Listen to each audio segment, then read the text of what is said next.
آپ سے بڑی طویل فہرست تھی، خاتمے کی طرف ہم بڑھ رہے ہیں.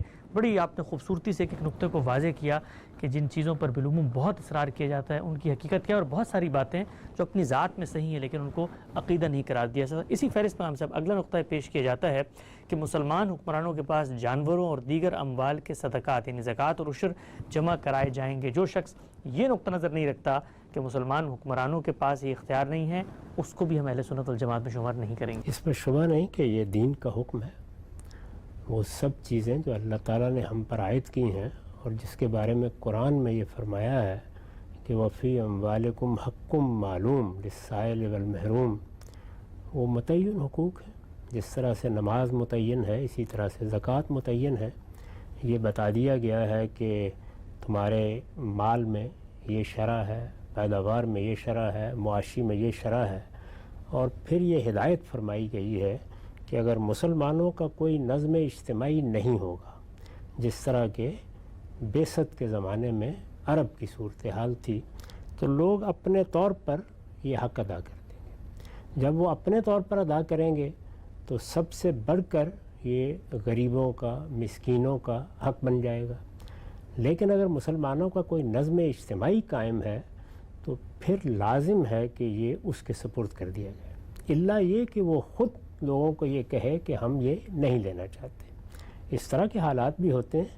جیسے ابھی حال میں ہم نے یہ دیکھا کہ کم و بیش 1 صدی تک عرب میں لوگوں سے زکوٰۃ یا اس طرح کی چیزیں حکومت کی سطح پر وصول نہیں کی گئیں. ٹھیک.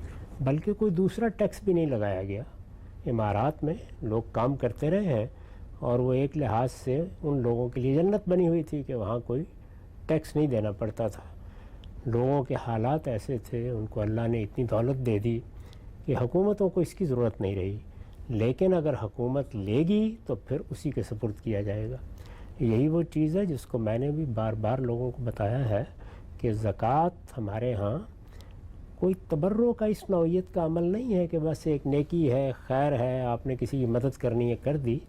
یہ در حقیقت معاشرے سے متعلق جو ذمہ داری عائد ہوتی ہے. معاشرہ چونکہ انسانوں کی ضرورت کے تحت اپنی تنظیم چاہتا ہے، یہ تنظیم جب بھی کی جائے گی اس میں اخراجات اٹھیں گے، جس طرح کہ اب جدید ریاست میں بھی اٹھتے ہیں.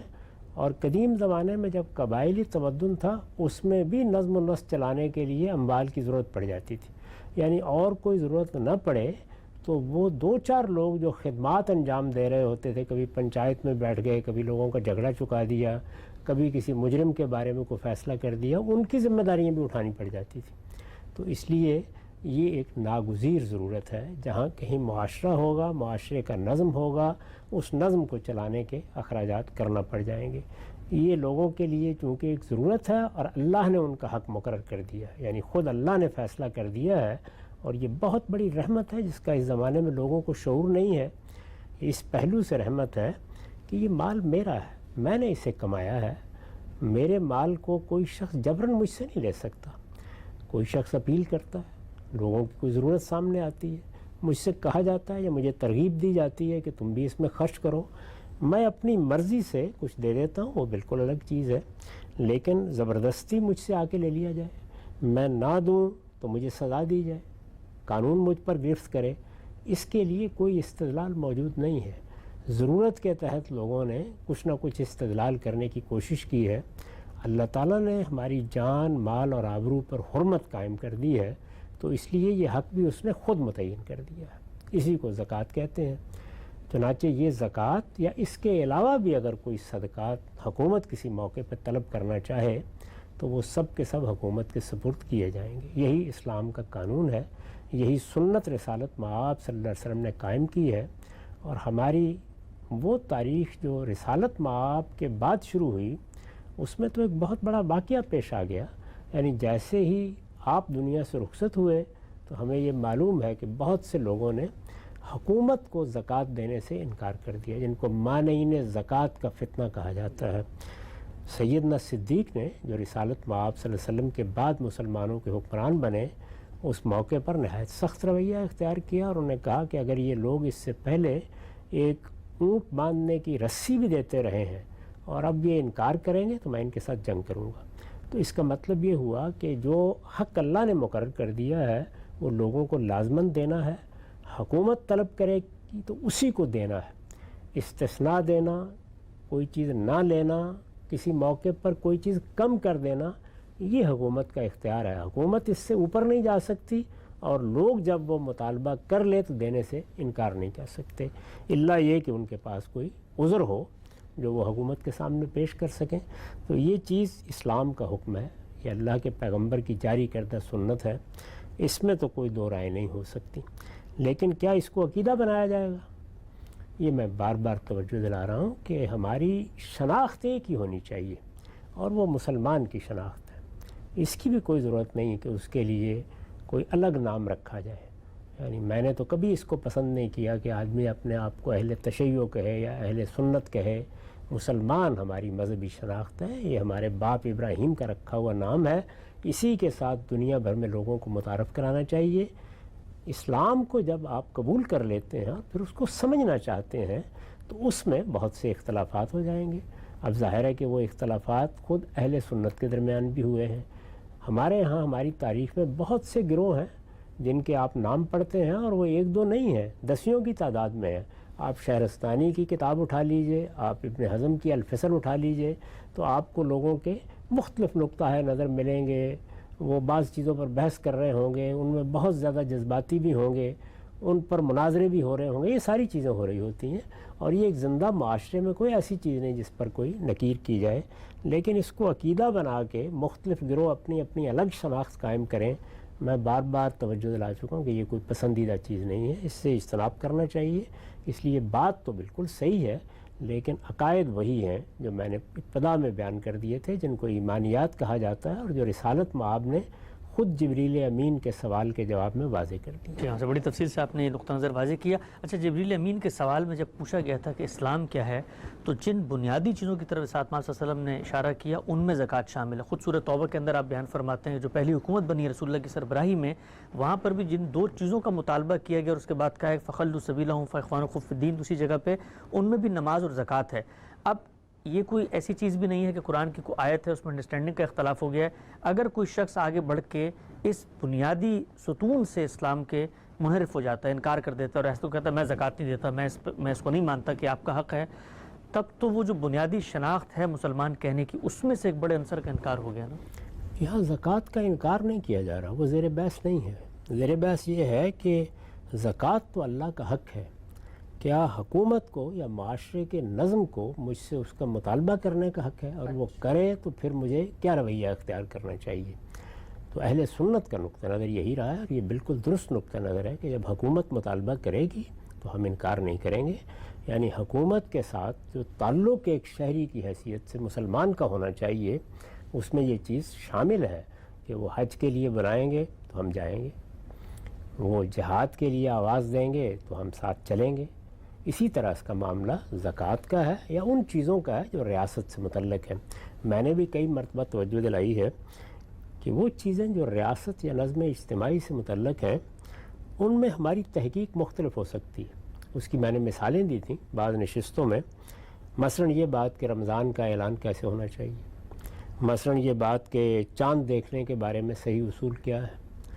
اسی طرح سے جمعہ کا خطبہ دینا ہے یا جمعہ کا انعقاد کرنا ہے، اس کے بارے میں بھی بہت سی بحثیں پیدا ہو سکتی ہیں، اور ایک رائے دوسری رائے سے مختلف ہو سکتی ہے. یہی معاملہ جہاد کا ہے، یہ بھی کوئی فرد سے متعلق چیز نہیں ہے. حج کا نظم بھی کسی نے قائم کرنا ہے. عیدین کے لیے بھی اہتمام معاشرے کو کرنا ہے، مجھے اور آپ کو پڑھنے کے لیے جانا ہے یا شریک ہونا ہے، اس میں شامل ہونا ہے. تو اس طرح کی جتنی چیزیں بھی ہیں جن میں جماعت مخاطب کی گئی ہے، معاشرہ مخاطب کیا گیا ہے، ان چیزوں میں اصول یہ ہے، اور یہ بڑا صحیح اصول ہے، کہ اگر کوئی مختلف رائے بھی ہوگی اور لوگ اس سے الگ کوئی فیصلہ کر لیں گے تو ہم اپنی رائے دیں گے، اپنی رائے کے دلائل بیان کریں گے، لوگوں کو قائل کرنے کی صحیح بھی کریں گے، اس بات کی جدوجہد بھی کریں گے کہ لوگوں کی اکثریت ہمارے نقطہ نظر کی قائل ہو جائے. لیکن اختلاف کرنا ایک الگ چیز ہے، مخالفت نہیں کی جائے گی، خلاف ورزی نہیں کی جائے گی، سرکشی نہیں اختیار کی جائے گی. ہزار اختلاف کے باوجود رمضان کا اعلان ہو جائے گا تو اس کی پیروی کی جائے گی. جمعہ کا انعقاد مسلمانوں کا معاشرہ کر دے گا تو اس میں جا کے شامل ہوں گے. اسی طرح کا معاملہ عیدین کے بارے میں ہوگا۔ حج سے متعلق بھی کوئی تاریخ کا اختلاف ہو گیا، فلاں اور فلاں ہو گیا، اس کی کوئی اہمیت نہیں ہوگی۔ ہم اپنا اختلاف بیان کریں گے، یہ ہمارا فرض ہے، لیکن حج کرنے کے لیے جائیں گے اور وہ حج بالکل درست ہو جائے گا۔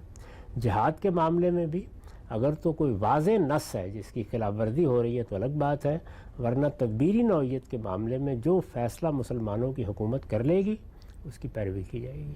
اس کی غلطی البتہ واضح کرنے کا حق ہمیشہ قائم رہے گا۔ تو تمام اجتماعی معاملات میں ہمارے دین کی تعلیم یہی اسی کا ایک حصہ ہے جس کو انہوں نے بیان کر دیا۔ نقطہ آپ نے واضح کیا۔ ایک اطلاقی سوال یہاں پوچھنا چاہتا ہوں، اسٹیبلش سننا ہے زکوٰۃ، کوئی اور اسٹیبلش سننا ہو جو رسول اللہ صلی اللہ علیہ وسلم سے اجماع اور تواتر سے پوری امت آگے نسلوں میں منتقل کر رہی ہے، مثال کے طور پہ کوئی شخص اٹھ کے اس سنت کا انکار کر دیتا ہے، یعنی وہاں کوئی نہ انڈرسٹینڈنگ کا مسئلہ ہے، نہ یہ مسئلہ ہے کہ یہ مطالبہ کون کرے گا، کس کو پوری کرنی ہے، سننا ہی کا انکار کرتا ہے، مثلا وہ کہتا ہے میں خطیوں کو سنت نہیں مانتا، تو اس صورت کے اندر جب اتنا بڑا انحراف ہو جائے تو پھر ہم اس کو کیا حکم لگائیں؟ یہ ہو نہیں سکتا کہ کوئی شخص مسلمان ہو اور وہ یہ کہے کہ میں نہیں مانتا اور اس کے لیے استدلال نہ کرے۔ جب بھی وہ یہ کہے گا تو استدلال کرے گا، یعنی ظاہر ہے کہ ہماری ایک انڈرسٹینڈنگ ہے، ہمارا ایک فہم ہے یا مسلمانوں کا ایک مجموعی فہم ہے، اس کے بارے میں کوئی سوال اٹھا دے گا، تو اس طرح کی چیز ہوگی۔ جب بھی یہ ہوگی تو وہ تعویل کی غلطی میں مبتلا ہے، اس کی اصلاح کی جائے گی، اس کے سوا کچھ نہیں کیا جا سکتا۔ مسلمان ہے، ہمارا بھائی ہے، ایک چیز کے بارے میں غلط فہمی میں مبتلا ہو گیا ہے، اس کی غلط فہمی کو دور کرنا چاہیے۔ ہم کہیں گے کہ یہ غلط فہمی کس درجے کی ہے، یہ ہو سکتا ہے کہ وہ شرک کے درجے کی ہو سکتا ہے بدعت کے درجے کی ہو سکتا ہے کوئی بڑا انحراف ہو جس کو گمراہی قرار دیا جا سکے، تو ہم گمراہی کا گمراہی ہونا واضح کریں گے، شرک کا شرک ہونا واضح کریں گے، لیکن اپنے کسی مسلمان بھائی پر کوئی فتویٰ نہیں عائد کریں گے۔ غلطی بات کی غلطی ہے، اس کو وہاں تک محدود رکھا جائے گا، یہ بات غلط ہے، یہ بات شرک ہے، یہ بات بدعت ہے، یہ بات ضلالت ہے، گمراہی ہے، اس کے آگے خود فرد کے بارے میں کوئی حکم نہیں لگائیں گے، اس کو اپنا بھائی سمجھ کر، مسلمان سمجھ کر اس کے ساتھ بات کریں گے، اور بات کرنے کی بنیاد ہی یہ ہے کہ وہ مسلمان ہے، یعنی ورنہ بات کرنے کا کیا سوال ہے؟ وہ اگر دین کے دائرے سے باہر چلا گیا ہے تو پھر تو اس کو پہلے دین کی دعوت دینی چاہیے۔ ہم اس کی غلطی بتا رہے ہیں کہ تم نے فلاں چیز کے بارے میں جو ایک ثابت شدہ حقیقت ہے جس سے متعلق اختلاف نہیں ہو سکتا، اختلاف کر ڈالا ہے، اور جو تعویل کر رہے ہیں وہ تعویل بے بنیاد ہے، وہ تعویل غلط ہے۔ یہ بحث آپ انسانوں کے درمیان ختم نہیں کر سکتے، اس طرح کے اختلافات بھی ختم نہیں کر سکتے، یہ ہوں گے، بڑے سے بڑے پیمانے پر ہوں گے، ہوئے ہیں، پوری تاریخ یہی بتا رہی ہے، لیکن یہ سب مسلمان ہیں، رسالت مآب صلی اللہ علیہ وسلم کی جماعت ہے، ہم ان کے ساتھ قانونی لحاظ سے اسی طرح شامل ہیں جس طرح کہ ہمیں قرآن نے حکم دیا ہے کہ ہم شامل ہوں، اور اس کے حدود معین کر دیے ہیں۔ اس حیثیت سے ایک دوسرے کو مان کر امر بالمعروف بھی ہوگا اور نہی عن المنکر بھی ہوگا، اور اسی طرح جو علماء فضلاء ہیں وہ اگر محسوس کریں گے کہ لوگوں نے کوئی غلط تعویل کی ہے تو اس کی غلطی بھی واضح کریں گے۔ نقطہ آپ نے واضح کیا۔ آگے